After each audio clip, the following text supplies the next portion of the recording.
반갑습니다. 엘베타와스 박 부장입니다.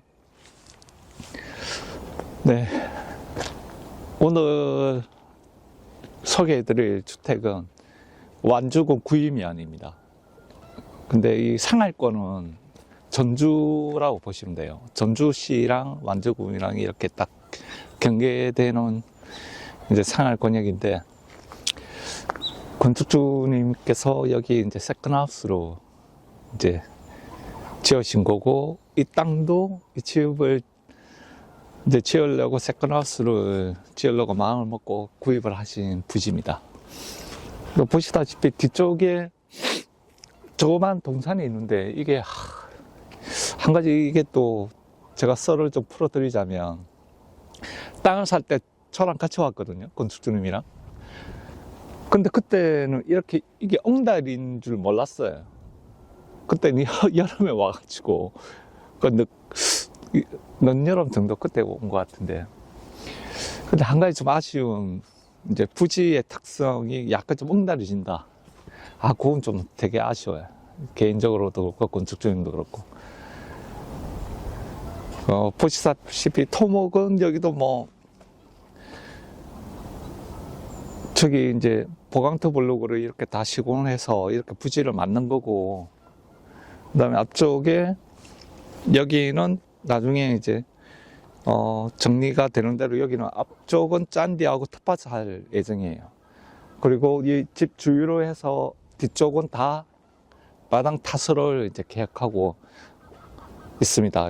근데 저희들이 지금 이 마감을 못 해드리는 게, 지금 아시다시피 지금 추워요. 너무 추워가지고 겨울에는 마당 타설을 할 수가 없거든, 하자가 생기기 때문에. 그래서 이제 일정은 저희 이제 3월 한 둘째 주 정도 그렇게 보고 마당 타설을 계획하고, 그때 되면 다 부지 정리하고 다 끝날 것 같아요.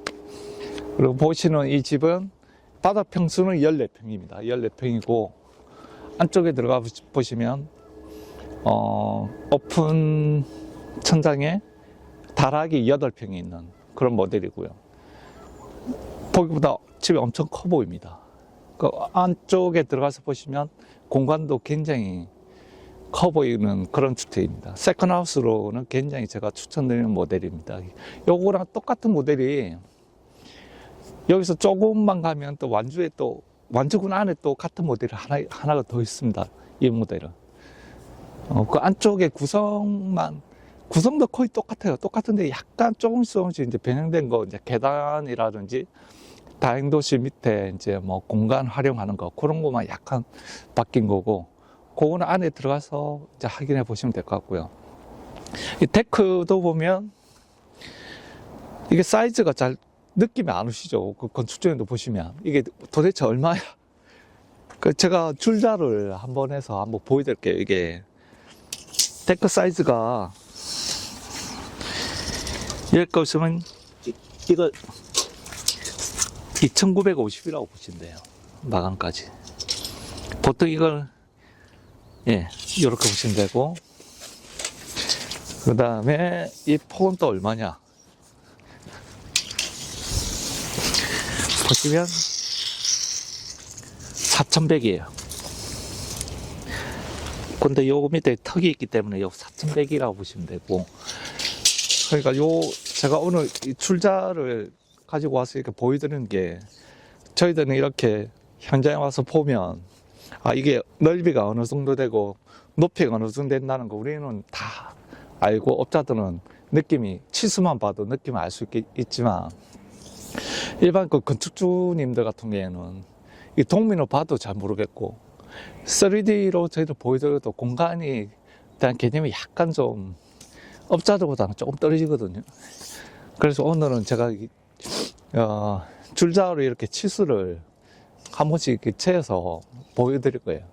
그러면은 이제 건축주님들 이제 계획하실 때 약간 그 참고가 되실 것 같아가지고, 오늘은 이제 줄자로 이렇게 영상을 좀 찍어 보도록 하겠습니다. 그리고 바깥쪽에 보시면 수도관이 있고요. 이 수도관도 외부 사이즈로 보시면, 외부 사이즈로 보면 이제 1120이 조금 넘죠.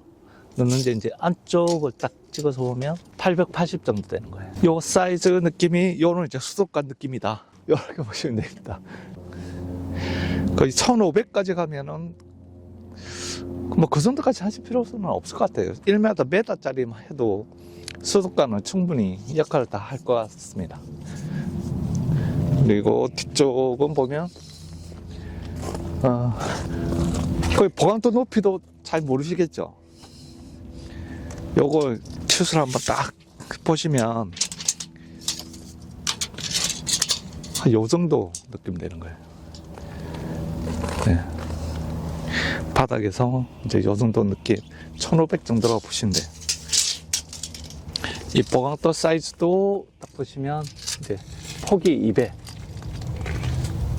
폭이 200에 옆에 지름이 보면 이제 50.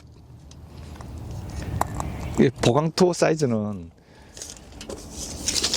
이것보다 더 큰 것도 많고 이거보다 작은 건 없어요.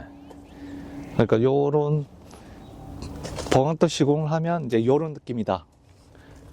그렇게 보시면 되고, 그 다음에 여기서 한 가지 팁은 제가 드릴 게 뭐냐면 뒤쪽에 동산이랑 이 보강토랑 1대1로 바로 접한 건 아니거든요. 면적이 요 뒤쪽에 보면 한 2m 정도 폭이 있어요.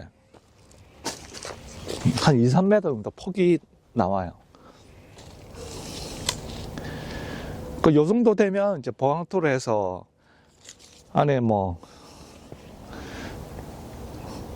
뒤쪽에 다짐 작업만 잘하고 하면 보강토로 해도 상관이 없어요. 근데 만약에 내 땅이 경사면이랑 1대1로 만나야 된다. 그러면 그때는 옹벽을 하는 게 조금 더 안전합니다. 안전하기도 하고, 이제 땅 꺼짐이라든지 그런 문제도 있기 때문에 이런 면적도 약간 여유가 있다 그러면 보강토로 시공해도 전혀 문제가 없고, 산비탈이랑 1대1로 만난다 그래도 보강토를 해도 되긴 돼요. 되긴 되는데, 뭐 여유가 좀 있으시다 그러면은 이제 옹벽을 하시는 게 저는 개인적으로 추천드립니다. 예. 그리고 앞쪽으로 쭉 가시면 여기에 이제 우수매너를 주위에 집 처마 끝단에 맞춰서 이렇게 설치를 해드린 거고요. 그 다음에 마당 타설은 여기가 마당 마감이라고 보시면 돼요. 300 이렇게 노출되고, 여기서 이렇게 이제 160 정도가 콘크리트로 마감이 된다고 다 보시면 됩니다.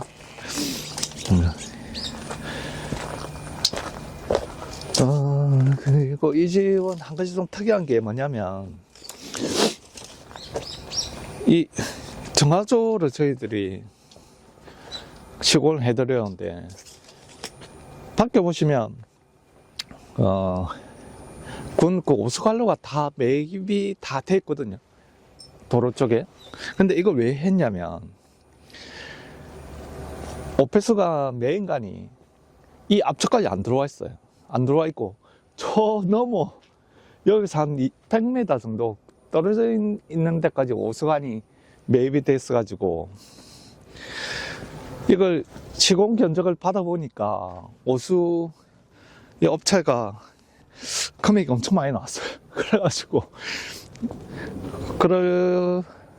그 경제성 때문에 일단 저희들이 오페스가 직관 연결 안 하고 정화조를 해서, 다행히 옆에 이제 국어가 있어가지고 정화조를 해서 앞에 이렇게 빼드린 거거든요. 이것도 건축주님이 계획하실 때 이런 것도 이제 감안하시면 좋습니다. 금액 차이가 너무 이제 많이 나니까 이런 것도 한 가지 팁으로 가져가시면 됩니다. 꼭 시갈로에 너무 멀게 돼 있고, 이게 견적을 받아보니까 뭐 1000만 원짜리가 넘어간다 그러면은 정화조를 하시는 것도 제가 감안을 해보시는 게 좋을 것 같아요. 근데 단 정화조를 매일 정화조를 할 수 있는 곳인지 아닌지 그거는 건축사님하고 상담하셔야 됩니다. 무조건 다 되는 거 아니에요. 이 옆에 이런 식으로 국어가 있어야 되니까 그런 거는 이제 체크하셔야 됩니다. 그리고 여기는 뭐 토목은 뭐 여타 다른 현장이랑 크게 다를 바 없습니다. 그 실내는 이제 들어가서 또 이 자질을 하면서 이 공간이 느낌이 어느 정도인지를 제가 한번 보여드릴게요. 이 안으로 들어가기 전에 여기 현관도 여기는 바꿔 모양 그대로 맞춰서 이렇게 현관을 만들어 드린 거거든요. 그리고 안쪽은 마감재를 조금 비싼 마감재를 활용해서 되게 좀 고급스러운 이미지를 좀 줘봤습니다. 이 사진보다 이 실물이 더 훨씬 예쁠 수도 있고 사진빨이 또 잘 나올 수도 있겠죠. 한번 이 디자인도 이렇게 바꾼 모양 그대로 가는 게 작은 집에 있어서는 굉장히 집이 커 보이게 해주니까 이런 디자인도 참고를 하시면 좋을 것 같습니다. 일단 안으로 들어가 볼까요? 일단 예. 실내로 들어오니까 확실히 따뜻하네요. 일단 밑쪽으로 보시면 이 지붕 모양 그대로 바꾼 모양을 해서 이렇게 공간을 확보를 해서 바닥 평수는 14평이지만 집이 주는 그 공간감은 엄청 커 보입니다. 실제. 그리고 이 천고 높이는 지금 여기 한 4,800 정도 나올 것 같아요. 제가 이 보시에서 나온 이걸로 한번 보여드릴게요. 천장 높이가 얼마 되는지. 4,800 정도 나오네. 센터까지 한 4,800 정도 나오네. 네. 박공일 센터가 한 4,800 정도 나오고. 그 다음에 보시면 여기는 실링팬.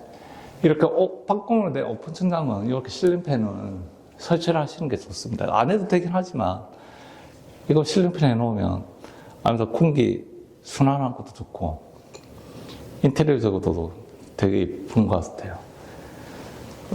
그 다음에 보시면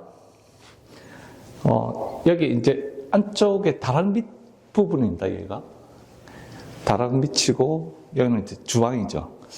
주방 높이는 이제 또 어떻게 되는지 한번 자료해서 한번 보여드릴게요. 이게 2,400입니다. 주방 높이가.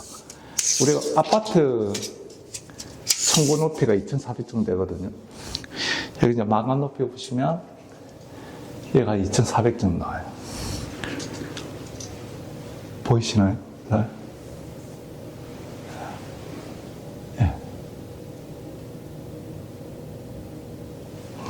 되고, 그 다음에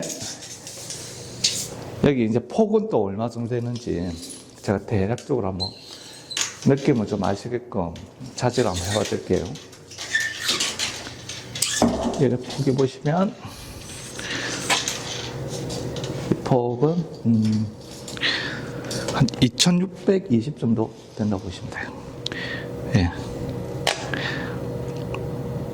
끝선이 이쪽 보시면 되고, 그리고 여기가 왼쪽은 다용도실이에요. 다용도실인데 보일러실하고 이제 같이 있습니다. 오른쪽은 싱크대, 싱크볼 이렇게 구성이 되어 있고, 이 다용도실 보시면 이제 가스보일러거든요. 다용도실 안에 보일러를 같이 쓰시겠다 그러면은 기름보일러보다는 가스보일러가 좀 나아요.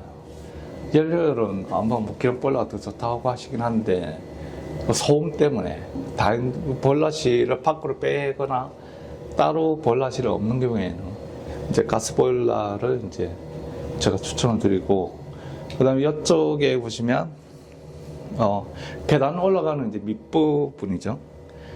이제 여기에 세탁기를 놓으셔도 되는데, 건축주님은 여기에 이제 다른 이제 수납 공간을 하신다 그래가지고, 세탁기는 이제 이쪽에 놓고, 여기는 이제 수납 공간을 활용하는 거죠. 이 집 같은 경우에는 그 공간을 굉장히 활용을 좀 많이 잘한 이제 구성입니다, 보면. 계단 밑에도 이렇게 죽는 공간을 꽤 만들어 놓은 거고. 그리고 여기 탁도 이렇게 강바로 마감해서 이제 턱을 많이 이렇게 150 정도, 160 정도 이렇게 다운시켜 놨거든요. 그러니까 물 청소하거나 뭐 어떤 그런 부분에 있어서는 전혀 스트레스 안 받으셔도 돼요. 그리고 그 다음에 바로 옆이 이제 화장실입니다. 이렇게 화장실 구성도 이제 변기, 그 다음에 세면대, 그다음에 샤워부스. 근데 여기는 이제 샤워부스 이제 파티션은 따로 안 넣어놨죠. 이게 있는 거하고 없는 거하고 요 차이가 약간 있긴 한데, 요 치수가, 화장실 치수가 폭이 약간 작아요. 한번 요것도 치수를 받을게요. 보시면 마감이 2040 정도 되겠죠. 보통 욕실의 가로폭이 한 2200, 2100 그 정도 나오는데 1, 2cm 차이가, 이 파티션을 이제 지금 이 상황에서 파티션 하면 좀 깝깝하죠. 이렇게 막아버리면. 그래서 건축주님은 파티션 필요 없다 그래가지고 이렇게 이제 구성을 만들어 놓은 거고, 나는 이게 파티션 꼭 있어야 된다 그러면은 이제 뭐 이 똑같은 구성에서 굳이 넣는다 그러면 세면대를 작은 걸 넣으셔도 돼요. 작은 걸 넣고 요거 조금 이제 미는 형태로 그렇게 구성을 잡으셔도 되고, 그리고 바닥은 저희는 이 바닥은 다 난방을 기본으로 다 해드리고 있다는 것도 제가 이제 말씀드릴게요. 그리고 여기가 이제 방입니다. 방인데 여기는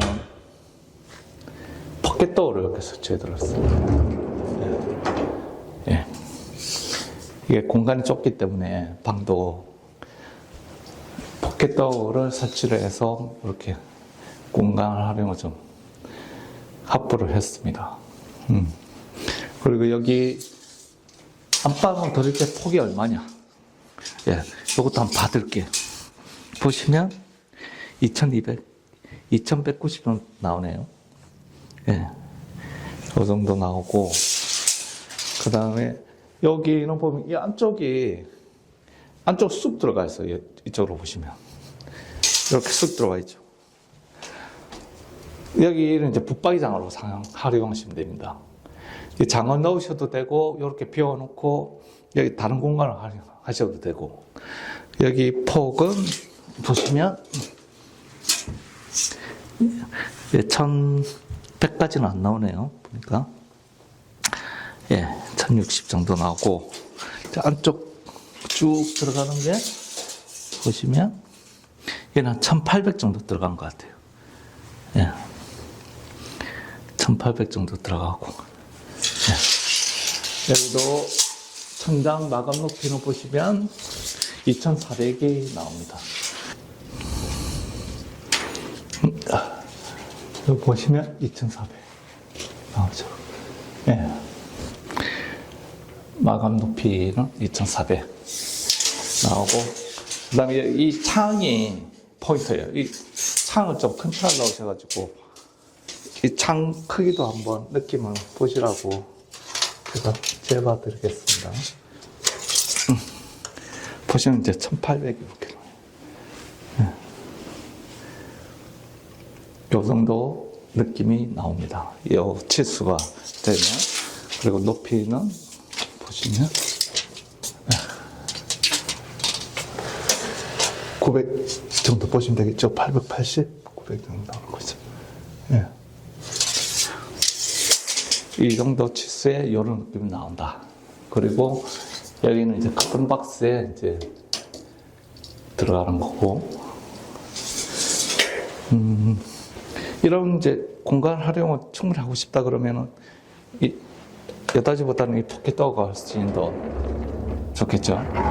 네. 공간을 따로 차지를 안 하니까. 그리고 이쪽은 냉장고 들어가는 부분이에요. 냉장고가 건축주님이 직접 가지고 오신다 그래가지고 이 사이즈로 보면 이게 1050까지는 확보가 되긴 하는데 요 정도면 웬만한 냉장고 다 들어오겠죠. 턱에 맞춰도 한 950 정도 되는 거고. 네. 그리고 싱크대는 건축주님 이제 아시는 분 이제 사제로 넣으셨는데 싱크대 크기도 이쪽에서 잡아드릴까요? 쭉 해서 보시면 예, 2300 여성됩니다. 예. 그리고 싱크볼 사이즈도 잡아드릴게요. 예, 780 정도 이렇게 되죠.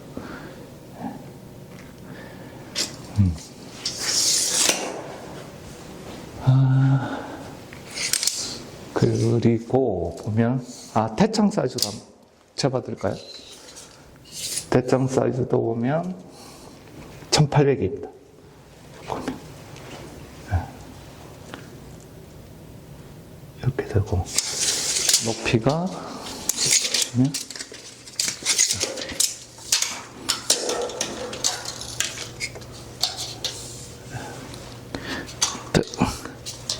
이런 느낌. 1980, 1990, 이 정도 되겠네요. 요거는 제가 실적으로 보여드리는 사이즈니까 건축주님이 보시고 구상하실 때 참고를 하시면 돼요. 그 다음에 요거는 이제 픽스 창이고요. 픽스 창도 치수가 어느 정도 되면 이런 느낌이 나는지 참고를 한번 해보십시오. 보시면 1780 나오네요. 예. 영상으로 잘 보이실런지. 높이는 또 요즘 또 이렇게 되는 거고. 예.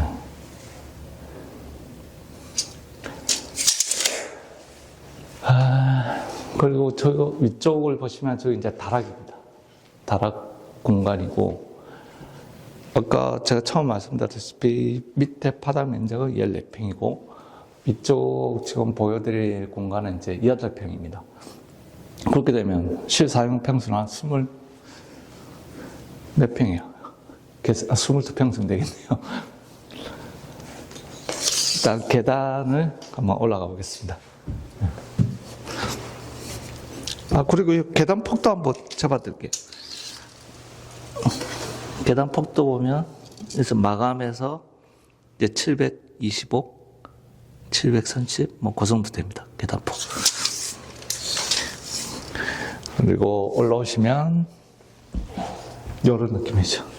여기서 내려다보는 것도 괜찮고.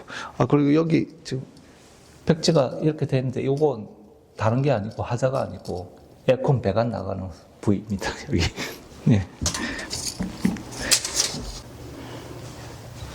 생각보다 되게 크죠? 다락이. 이런 다락은 활용도가 굉장히 높습니다.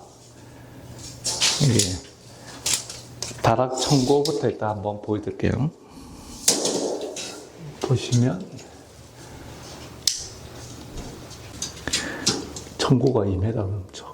2160 정도 되네요. 네.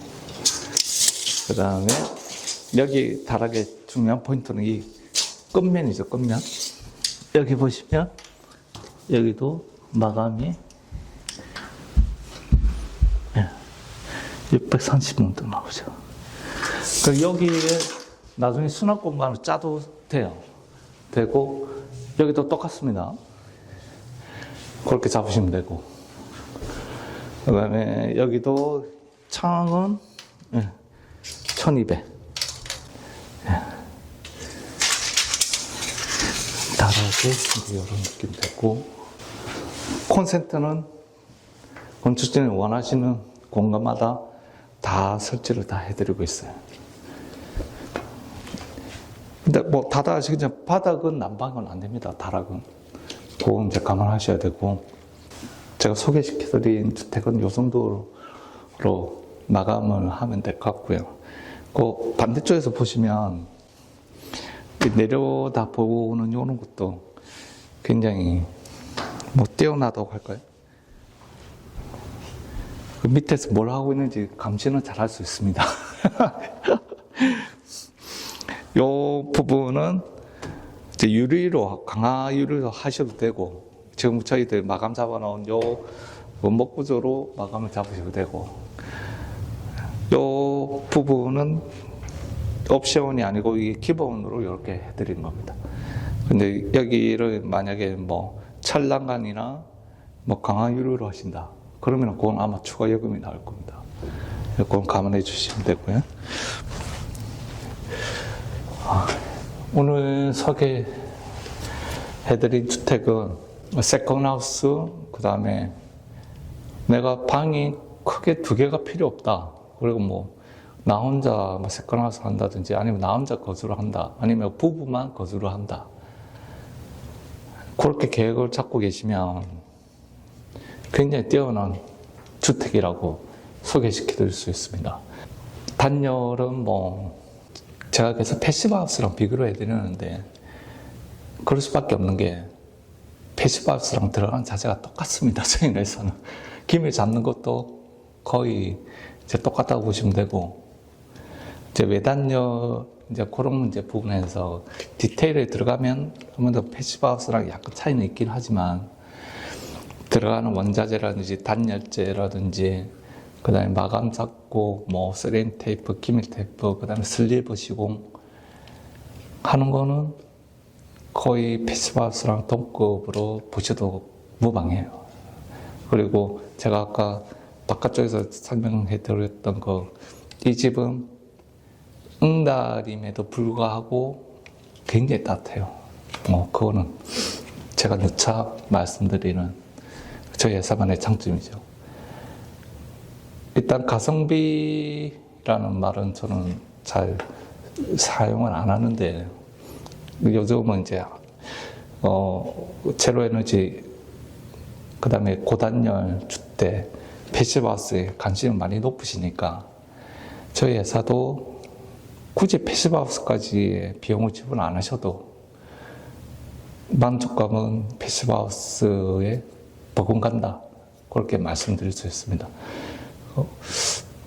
주택을 계획하고 계신 예비 건축주님에게는 굉장히 좋은 선택지가 될 수 있다고 자부하고 있습니다.